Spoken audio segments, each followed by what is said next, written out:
요한복음 7장 14절에서 24절, 요한복음 7장 14절에서 24절 말씀입니다. 한 절씩 교독하도록 하겠습니다. 이미 명절의 중간이 되어 예수께서 성전에 올라가사 가르치시니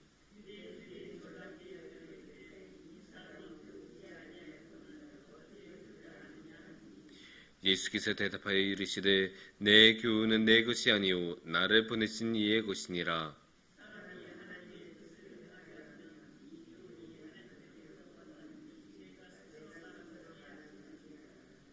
스스로 말하는 자는 자기 영광만 구하되 보내신 이의 영광을 구하는 자는 참되니 그 속에 불의가 없느니라.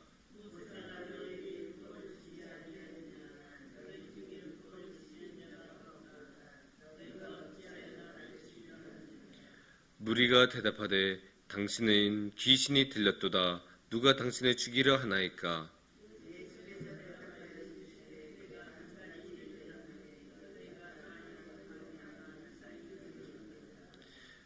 모세가 너에게 할례를 행했으니 그러나 할례는 모세에게서 난 것이 아니요 조상들에게서 난 것이라. 그러므로 너희가 안식일에도 사람에게 할례를 행하느니라.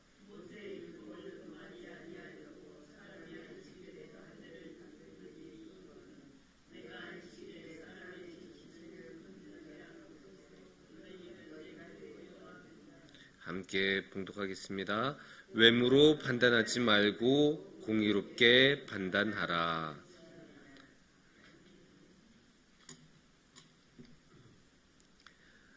사랑하는 성도님들, 이제 곧 무엇이 다가옵니까? 설이 이제 다가옵니다. 우리 민족의 명절, 설 명절이 이제 다음 주면 이제 다가오고 있는데, 우리 명절에는 많은 볼거리, 즐길거리들 있죠? 그 중에 이제 요즘은 덜해졌지만 90년대 아니 2000년대 초까지만 해도 명절 하면 항상 꼭 보는 것이 있었습니다. 그건 바로 씨름입니다. 씨름이야말로 이제 명절 시즌에 가장 화끈하고 즐거운 놀이거리 중에 하나였습니다. 이 씨름의 특징이 무엇입니까? 또 씨름을 잘 하려면 해야 되는 것이 무엇입니까? 상대방의 힘을 잘 이용하는 것입니다. 왜냐? 씨름을 하는 선수라면 힘이 없는 선수는 아무도 없어요. 씨름 선수는 다 체격도 굉장히 좋고 힘도 장사인 사람들만 모여있기 때문에 그 사람들 사이에서 승부를 겨루고 승리를 거머쥐려면 자신의 힘만이 아니라 상대방의 힘까지 이용해서 쓰러뜨려야 이길 수 있습니다. 여기서 보면 싸움에서는 그냥 자신의 힘만 좋아서 되는 것이 아니라 상대방의 힘까지 이용해야 하는 것을 우리가 알 수 있습니다. 그런데 오늘의 말씀에서도 그런 모습이 좀 보입니다. 오늘의 말씀은 예수님이 이제 유대인들하고 언쟁이 붙으셔서 갈등과 충돌이 일어나는 그런 상황인데, 여기서 예수님은 그냥 힘으로 당연히 압도할 수도 있지만 그렇게 하지 아니하시고 상대방의 힘, 상대방이 했던 말을 받아서 그대로 역이용해서 상대방을 무너뜨리는 그런 모습을 볼 수 있습니다. 그런 흐름이 어떻게 진행이 되냐면 특히 14절부터 시작이 됩니다. 14절이 아니고 14절에서 이제 오늘의 말씀이 시작이 되죠. 명절의 중간이 되어서 예수님께서 성전에 올라가서 가르치시니, 그러니까 예수님께서 항상 하시던 대로 말씀을 전하고 하나님의 그 귀한 말씀을 전하고 계세요. 근데 이번에는 명절이기 때문에 더 많은 사람들 앞에서 그렇게 전하는 그런 모습이 진행이 되겠죠. 그런데 여기서 이제부터 싸움이 시작이 됩니다. 15절 말씀을 보시면 이렇게 나옵니다. 유대인들이 놀랍게 여기에 이르되 이 사람은 배우지 아니하였거늘 어떻게 그를 아느냐 하니. 그러니까 유대인들이 놀랍게 여긴 것까지는 괜찮아요. 와, 저분 말씀이 어떻게 저렇게 지혜로울 수 있지? 아니, 저분의 말씀은 어떻게 저렇게 권위가 있을 수 있지? 달라도 다른데? 이렇게 감탄할 수 있잖아요. 여기까지는 문제가 하나도 없어요. 그런데 문제는 그 다음이죠. 그 다음에 뭐라고 계속 이어집니까? 이 사람은 배우지 아니었거늘 어떻게 그를 아느냐 하니. 이거는 상대방 완전히 업신여기고 무시하는 거죠. 아니 배우지도 않은 사람이 어떻게, 야, 저 사람 글 읽지는 않아? 야, 어떻게 저 사람이 저런 말씀할 수 있을까? 이렇게 말하는 거예요. 거의 대학교도 안 나온 사람한테 학번을 물어보는 것과 같은 비슷한 이제 공격인 거고, 아니 저 사람은 배우지도 않고 글도 모르는 사람인데 라고 공격하는, 쉽게 말해서 저 사람은 제대로 이해하지도 못하고 이해할 수도 없는 그런 사람인데 자기 멋대로 저렇게 하나님의 말씀을 전하는 거 아니야? 이렇게 공격을 하는 거예요. 어떻게 보면 굉장히 모욕적이죠. 말의 내용은 듣지도 않고 말하는 사람이 어떤 사람인지만 생각하고, 우리 옛날에 그런 거 많잖아요. 막 싸우다가 안 되면 너 나이 몇이야? 이렇게 말한 거하고 비슷한 거예요. 너 어디 출신이야? 이렇게 말하는 거하고 비슷한 거예요. 완전히 상대방을 무시하고 업신여기고 아예 대화의 내용은 들어볼 생각하지도 않고 마음속에서 전혀 받아들일 수가 없다는, 완전히 마음에 문이 닫혀 있고 전혀 수용하지 않겠다는 그런 마음가짐이 처음부터 서 있는 그런 모습이라고 볼 수 있어요. 안 그러면 이렇게까지 모욕적으로 상대방을 대할 이유가 없죠. 그래서 이제 유대인들, 그냥 유대인들이 아니죠. 명절에 예루살렘에서 모인 유대인들.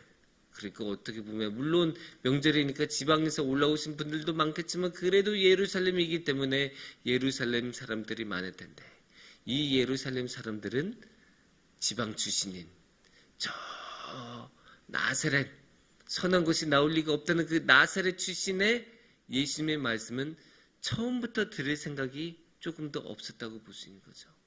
그래서 출신 가지고, 아니면 출신 가지고 여기서는 직접적으로 말은 하지는 않지만 그래도 배우지도 아니한데 어떻게 그를 아는가, 저 사람 스스로 말한 게 맞는가, 이렇게 아주 강력하게 업신을 하고 있습니다. 여기서 예수님은 에이구 나 글 읽을 줄 알아, 이런 식으로 말씀을 하실 수도 있겠지만 그런 식으로 하지 아니하시고 그 말을, 그 공격을 그대로 받아서 돌려주는 모습을 보여주고 계십니다. 두 가지 방법으로 하시는데요. 첫 번째는 16절 말씀입니다. 예수께서 대답하여 이르시되 내 교훈은 내 것이 아니요 나를 보내신 이의 것이니라. 이게 어떤 말이냐면, 이게 그냥 쭉 읽으면 그냥 생각 없이 그냥 읽을 수 있는데 이게 이런 거예요. 그래, 내가 글을 못 읽는다고? 글을 못 읽는다고 치자. 내가 배우지 못해서 글을 못 읽고 이것을 못 읽었다고 치자. 그럼 어떻게 되냐? 내가 하는 말은, 내가 이 글을 직접 읽고 하나님의 말씀 직접 읽고 한 말이 아니기 때문에 내가 읽고 한 게 아니야. 그러니까 내 말이 아니야. 그러면 누구의 말이겠습니까? 나를 보내신 분, 하나님이 하신 말씀이야. 내가 하는 말이 아니기 때문에, 나의 능력으로 읽은 말이 아니기 때문에, 너네가 말한 대로 나의 능력으로 생각해내고 해석한 말이 아니면 누구의 말이겠습니까? 이 말씀을 주신 분, 하나님이 그대로 주신 말씀이야. 그러니까 너는 이 말씀 들어야 돼. 이렇게 말씀하시는 거예요. 완전 상대방의 공격을 그대로 받아서 되돌려주는 모습을 볼 수 있죠. 두 번째가 또 나와요. 두 번째 이제 되받아 치시는 모습은 18절에 나옵니다. 스스로 말하는 자는 자기 영광만 구하되 보내신 이의 영광을 구하는 자는 참되니 그 속에 불의가 없느니라. 너네 말대로 나는 내 말로 하는 게 아니야. 하나님께서 주신 말씀 그대로 해. 그러니까 나는 나의 영광을 구하지 않아. 그런데 스스로 말한 자들, 너희는 스스로 말하겠지. 너희는 스스로 읽고 글을 읽을 줄 아니까 스스로 읽고 너희가 생각한 대로 이 말씀을 해석해서 너희의 생각대로 스스로 말하겠지. 근데 스스로 말하는 사람들 말이야, 스스로 말하는 사람들은 하나님의 영광을 구하지 않아. 너희는 너희 스스로의 영광만 구하는 사람들이야. 그렇게 되받아치는 거예요. 자신 보고 글도 읽을 줄 모르고 배우지도 않는 사람이기 때문에 너의 말은 들을 가치도 없고 너가 스스로 생각해낸 말도 아니고 너 스스로 해석해낸 말도 아니야 라고 공격하니까 그래 나는 내가 한 거 아니야.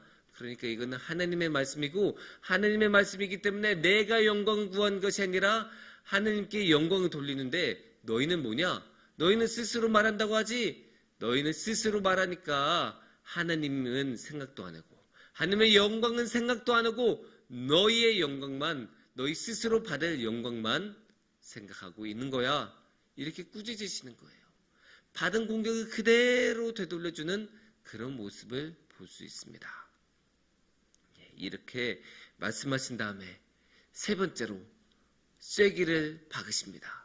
그 쐐기가 어떻게 나오냐? 24절 말씀을 보시면 알 수 있습니다. 외모로 판단하지 말고 공의롭게 판단하라 하시니라. 그러니까 예수님께서 너네는 지금 나만 보고 그렇게 말한 거야. 그러니까 외모로 보고 판단하지 말고 나만 보고 판단하지 말고 겉으로 드러난 모습으로만 판단하지 말고 핵심을 봐. 쉽게 말해서 너네는 지금 핵심도 보지 않고 있어.